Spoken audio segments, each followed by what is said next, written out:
çok seviyorum. Bana bunu yapma ne olur.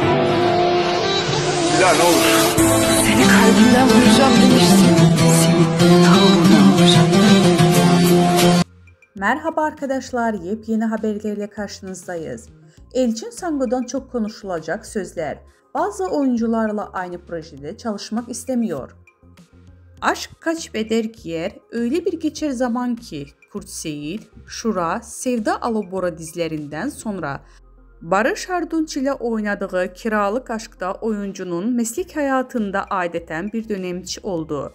Sango romantik komedi ile kazandığı ünün farklı bir türü dizide devam ettirme kararı aldı. Blue TV'de çekilen Türkiye'nin ilk vampir dizisinde Yaşamayanlar'da Kerem Bürsin, Birkan Sokul'un ile başrollerinde oynadı. Bu dizinin ardından ise yeniden ekranlara dönen ve Kıvanç Tatlıtuğ ile birlikte oynadığı Çarpışma dizisinde oynadı. Hayranları onu yine bir romantik komedide görmek isteyince bu kez İyi Günde Kötü Günde isimli Star TV'nin dizisinde oynadığı ama beklenen ilgi görmediği ve 6. bölümden sonra yayından kaldırıldı.